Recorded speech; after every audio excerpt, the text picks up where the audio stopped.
ভাবত যদি শুদ্ধতা নাথাকে তেতিয়াহ'লে আপোনাৰ এটা কৰ্ম বা বাণী কেতিয়াও শুদ্ধ হ'ব নোৱাৰে। প্ৰথম হ'ব লাগিব ভাৱৰ শুদ্ধতা। কাৰণ আমি কিবা এটা কৰ্ম কৰাৰ আগত, কিবা এটা কথা কোৱাৰ আগত প্ৰথমতে মনলৈ এটা ভাৱ আহে। যাৰ যেনেকুৱা ভাৱ তাৰ তেনেকুৱা কৰ্ম। ভাৱত যেতিয়ালৈকে শুদ্ধতা নাহিব তেতিয়ালৈকে আপোনাৰ বাণী আৰু কৰ্ম শুদ্ধ হ'ব নোৱাৰে। সেইকাৰণে এখন সুন্দৰ সমাজৰ কাৰণে এটা সুন্দৰ মনৰ প্ৰয়োজন।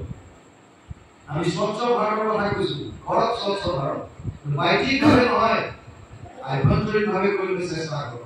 মানুহৰ মনবিলাক স্বচ্ছ কৰি তোলক, এৱাৰনেছ জগাওক, মানুহক ইমানকৈ বুজাওক যে মনটো শুদ্ধ কৰা। কাৰণ এখন সুন্দৰ সমাজ গঢ়ি তুলিবৰ কাৰণে প্ৰত্যেকজন মানুহৰ এটা সুন্দৰ মন লাগিব। আপুনি ধাৰ্মিকভাৱে, বাকীভাৱে যিয়ে যি নকৰক কিয় মনৰ শুদ্ধতা আপোনাক লাগিব। নহ'লে সুন্দৰ সমাজ কেৱল অলিক কল্পনা মাত্ৰ।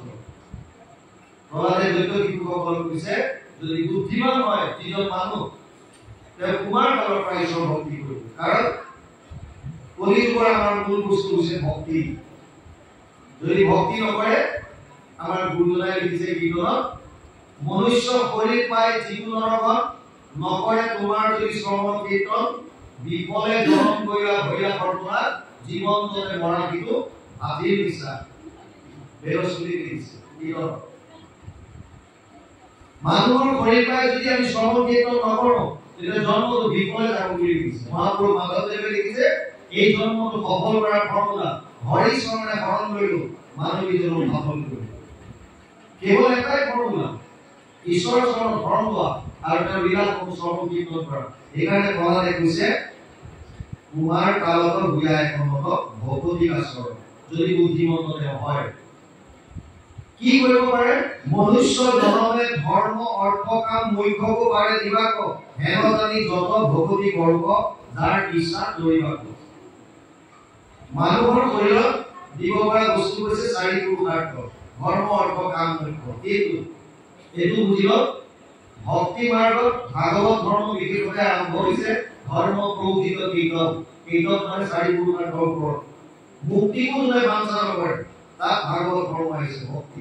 সেইকাৰণে মহাপুৰুষ মাধৱদেৱেও ঘোষা আৰম্ভ কৰিছে, মুক্তিটো নিস্পৃহা যদি যিটো যিয়পি মুক্তাপি নিস্পৃহা, যিজন মুক্তিৰ যাৰ প্ৰতি বাঞ্ছা নাই এইজন ভগৱানক নম কৰ বুলি আৰম্ভ কৰিছে।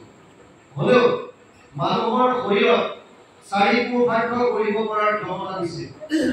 বাকী যিমান যোনি আছে, ই লাগিলে ঊৰ্ধ্ব হওক দেৱতা আৰু লাগিলে অধোযোনি, কীট পতংগ পোক পৰুৱা জীৱ জন্তু, এই দুইটা বস্তু কেৱল ভোগৰ যোনি।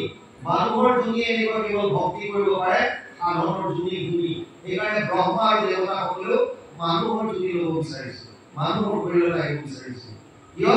ইয়াক কেৱল ভক্তি কৰিব পৰা উপায় দিছে, বাকীবিলাকত নাই, কেৱল মানুহৰ। আৰু সেইকাৰণে ইয়াতে কি কৈছে, ধৰ্ম অৰ্থ কাম মুখ্য চাৰি পুৰুষাৰ্থ মানুহৰ জীৱনত আমি আনিব পাৰোঁ। এইটাই শ্ৰীপূৰ্ণ চাৰি পুৰুষাৰ্থৰ যিটো ক্ৰম দিছে, প্ৰথমতে ধৰ্মৰ কথা কৈছে, ধৰ্ম, তাৰপিছত অৰ্থ, তাৰপিছত কাম, তাৰপিছত মুখ্য। কিন্তু আমি বিলাকে কি কৰিলো, ধৰ্মটো বাদ দি গৈছো, মুক্তিও নালাগে বুলি ভাবিলো, মাজৰ দুটাত লাগি আছো অৰ্থ আৰু কাম। তাৰমানে টকা লাগে আৰু মনৰ মানসিক যিমানবিলাক আশা আছে সেইবিলাক পূৰ্ণ কৰিব লাগে। বছ দুটা চাৰি পুৰুষাৰ্থৰ মেইন দুটা বাদ দি দিলো, ধৰ্মটো বাদ দিছো আৰু মুখ্য ঈশ্বৰমুখী হোৱা বাদ দিলো। এই মাজৰ দুটাত লাগি আছো, কেৱল টকা লাগে আৰু আমাৰ বাঞ্ছিত যিমানবিলাক মনৰ বাঞ্ছিত আছে, তৃষ্ণা আছে, এইবিলাক পূৰণ কৰিব লাগে। আশা পাশ সতে বদ্ধ কাম ক্ৰোধ পৰায়ণ, ইহন্তে কাম ভোগাৰ্থম অন্যায় অৰ্থ সঞ্চয়ন। অষ্টাদশাধ্যায় 12 নম্বৰ শ্লোক গীতা অৰ্জুনক কৈছে, হে অৰ্জুন, আশাৰ পাশত বন্দী হৈ মানুহে অন্যায়ৰ দ্বাৰা অৰ্থ সঞ্চয় কৰা কৰিব। আৰু সেইটোৱে হৈছে হাজাৰ হাজাৰ কোটি টকাৰ কেলেংকাৰী স্কেম বিলাক যিমান শুনি আছে, চব সেইবিলাক দুৰ্নীতি। কিহৰ কাৰণে? ভাবিছে টকা পইচাই খুব দি। প্ৰহ্লাদে কৈছে, মনুষ্য জনমে ধৰ্ম অৰ্থ কাম মুখ্যকো পাৰে দিবাক। চাৰি পুৰুষাৰ্থৰ কাৰণে প্ৰথমতে ধৰ্মৰ আশ্ৰয় ল'ব লাগিব।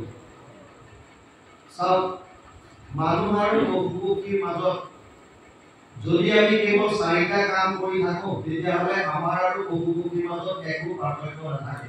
আহাৰ, নিদ্ৰা, হয় মৈথুনম চ সমানমিত পশুবিন ধৰ্ম ভোজন আমিও কৰোঁ আহাৰ পশু পক্ষীও কৰে নিদ্ৰা আমিও আৰাম কৰোঁ পশু পক্ষীও কৰে আমাৰো মৃত্যুৰ ভয় আছে পশু পক্ষীও আছে মৈথুন আমিও সংসাৰ বৃদ্ধি কৰোঁ সন্তান জন্ম দিওঁ পশু পক্ষীও দিয়ে এই চাৰিটা কৰ্ম কৰি যদি আমি চলি আছো তেতিয়াহ'লে আমাৰ আৰু পশু পক্ষীৰ মাজত একো পাৰ্থক্য নাই বুলি শাস্ত্ৰত কৈছে ধৰ্মহি তেষাম অধিক বিশেষ ধৰ্মেনা হীনা পশুৰ সমান মানুহক যদি শ্ৰেষ্ঠত্ব কৰি ৰাখিছে কেৱল ধৰ্ম কিন্তু ধৰ্ম বুলি ক'লে আমি বুজো কি ধৰ্ম বুলি ক'লে হিন্দু ধৰ্ম মুছলমান ধৰ্ম খ্ৰীষ্টিয়ান ধৰ্ম এইবিলাক ধৰ্ম নে বেলেগ কিবা ধৰ্ম যিবিলাক আমি ধৰ্ম বুলি ভাবো হিন্দু মুছলমান শিখ ইছাই এইবিলাক হৈছে একোটা সম্প্ৰদায়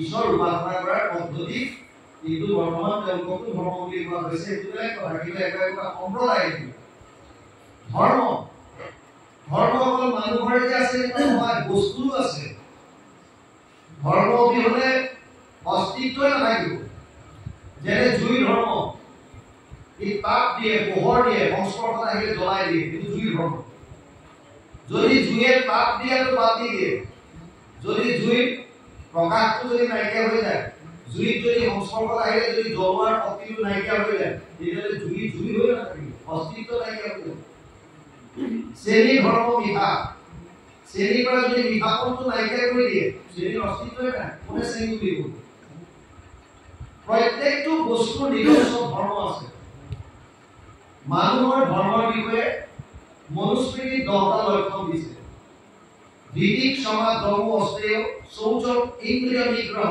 ধীৰ বিদ্যা সত্য অক্ৰোধ দশম ধৰ্ম লক্ষণ ধৰ্মৰ 10টা লক্ষণ দিছে আৰম্ভ কৰিছে ধীতিৰ পৰা ধীতি মানে ধাৰণ আমি যিটো ধাৰণ কৰি ৰাখিছো সেইটোৱে আমাৰ কাৰণে ধৰ্ম আপুনি নিজক কি বুলি ভাবে মই ভাৰতীয় মই আমেৰিকান মই শ্ৰীলংকান মই পাকিস্তানী মই কেৱল মই কলিতা মই আহোম মই কোচ মই শংকৰী মই মহাপুৰুষীয়া মই বেলেগ কিবা মই অমুক আপুনি কি বুলি নিজক ধাৰণ কৰিছে ইংৰাজী কথা ছোৱালী এজনীয়ে যদি গৰু এবা মনত যদি ধাৰণ কৰি ল'লে যে মই ল'ৰা আৰু চহৰবোৰৰ কথা বতৰাৰ চাই যদি ল'ৰা ল'ৰা কৰি যদি ভাবি কৰি গ'ল ডাঙৰ হ'লে এনেকুৱা ৰিপৰ্ট আছে ভাৰতত এতিয়া যে লিংগ পৰিৱৰ্তন কৰি সঁচাকে ল'ৰা হৈ গৈছে কেৱল পুহি ৰাখিছে মই ল'ৰা বুলি আপুনি নিজৰ ধৰ্মটো আপুনি যিটো পুহি ৰাখিছে সেইটো আপুনি হৈ যাব আপুনি কি